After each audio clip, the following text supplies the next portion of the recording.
Vamos a analizar la macro de la jornada y lo vamos a hacer de la mano de Gonzalo Cañete, jefe de estrategia de mercado global en ATFX. Hola Gonzalo, ¿qué tal? Muy buenas tardes, bienvenido. Muchas gracias, encantado de estar con vosotros. Bien hallado. Bueno, ¿qué ha sido lo más interesante en esta jornada en la que apenas tenemos referencias, ¿no? En Estados Unidos? El grueso lo vamos a observar mañana y ahora le pregunto por esas expectativas para los datos importantes de mañana. Hoy, por ejemplo, vamos a poner el foco en China, porque tenemos revisiones al alza del PIB del país ante esa tregua comercial. Goldman Sachs, por ejemplo, ha pasado del 4 al 4,6% en estimación de crecimiento. JP Morgan lo pasa de un crecimiento del 4,1% que pensaba hasta el momento hasta el 4,8%. VS pronostica el avance más moderado, pero también recalcula al alza. Recordemos que Pekín se ha fijado un objetivo de crecimiento del 5% para el PIB también este año.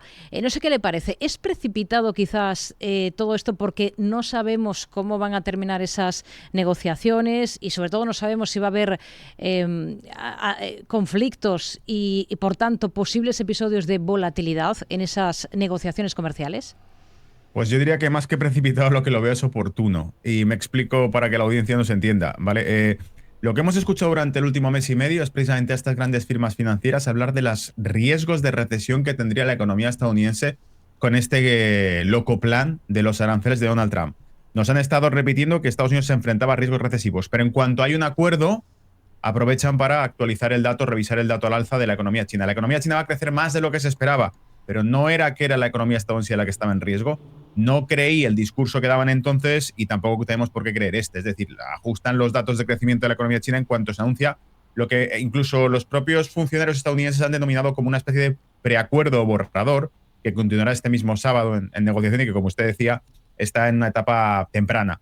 Por lo tanto, insisto, es paradójico que veamos que las mismas firmas financieras que parecía que hacían una campaña contra esta política de Trump y que nos advertían de los riesgos de recesión que tenía para la economía estadounidense, en cuanto se parece suspender esa guerra comercial y se llega a un acuerdo, hablan de lo que va a crecer el PIB de China. Lo que nos deja entender que siempre estuvo en riesgo el PIB de China, pese a que no habría titulares y no parecían citarlo como principal fuente de riesgo. Y hablo de, tuvimos a la jefa de la mesa de renta fija de Goldman Sachs advirtiendo de los riesgos de recesión para Estados Unidos, al presidente, el CEO de BlackRock, también hablando de que Estados Unidos se enfrentaba a un futuro gris con esta guerra comercial que estaba haciendo.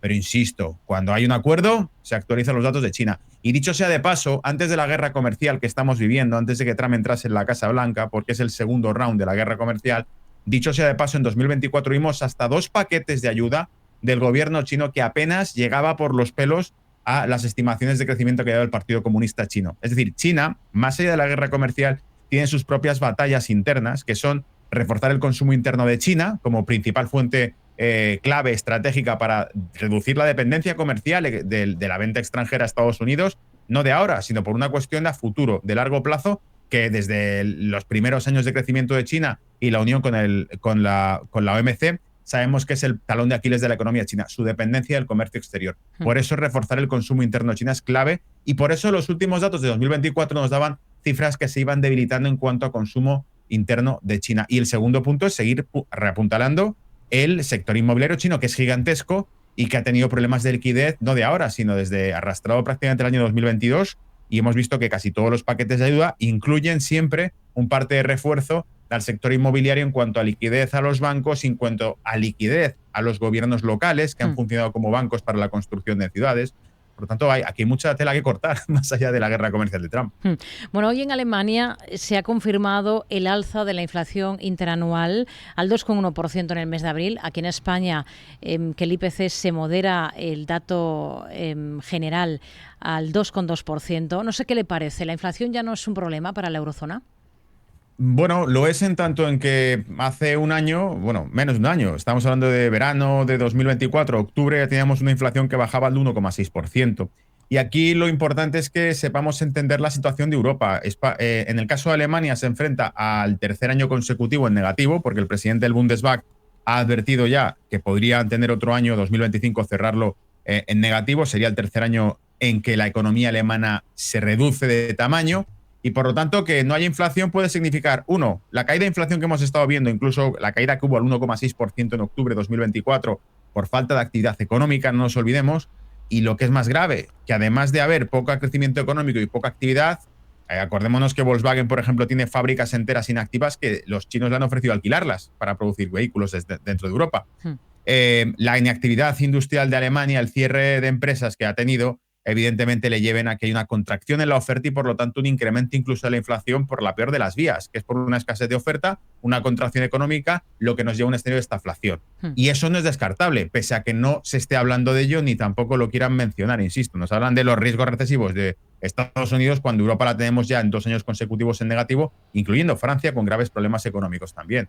Por lo tanto, que la inflación se ponga en torno al 2 y pico por ciento, no lo veo tampoco muy significativo. Le puede dar algo de colchón para que la política monetaria siga siendo acomodaticia, y eso tampoco sería del todo bueno, en el sentido de que no nos deja muchas opciones tampoco. Mañana en Estados Unidos tenemos datos macro relevantes, como son, por un lado, el dato de ventas minoristas y el de producción industrial, ambos del mes de abril. ¿Qué es lo que espera de estas dos referencias? Creo que el dato de venta minorista podría ser un poco más débil. No nos olvidemos también que hay una altísima distorsión en los datos de Estados Unidos que estamos teniendo ahora, precisamente porque han afectado la guerra arancelaria que se ha iniciado, es decir, acaba de empezar, empezó en abril, se va a ver reflejada en los datos. Ha afectado a la balanza comercial, afectará probablemente también al consumo, a las ventas minoristas, y probablemente también vaya a afectar la producción industrial. Yo lo que creo es que si la estrategia de Donald Trump funciona, y estamos escuchando prácticamente a diario, incluyendo con el aluvión de anuncios que llegaron ayer con las reuniones que tuvo en Arabia Saudita, es que hay mucha inversión y mucho negocio que se está forzando a introducirse en Estados Unidos. Hay anuncios muy ambiciosos que dispararon ahí el sector tecnológico estadounidense, y todo eso puede quedar reflejado. Es decir, si no es ahora, va a ser en los próximos periodos. La producción industrial de Estados Unidos podría dispararse, porque hemos visto que Mercedes-Benz, alemán, que tendría que expandir su producción dentro de Estados Unidos. TSMC, la mayor productora de semiconductores taiwanesa, que metía más de 150 millones en Estados Unidos. Hemos tenido Hyundai, Honda, todos anunciando proyectos para incrementar su producción dentro de Estados Unidos.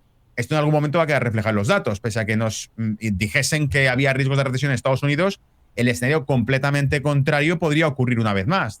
Nos hablan una cosa y podría que estar sucediendo absolutamente lo contrario por debajo de la alfombra, y que dentro de un mes, 2 o 3 nos encontremos con que el PIB de Estados Unidos tenga un despliegue y un crecimiento que ya quisiéramos en Europa. Gonzalo Cañete, jefe de estrategia de mercado global para ATFX. Ha sido un placer. Gracias. Buenas tardes. Igualmente, Rocío. Gracias. Un abrazo.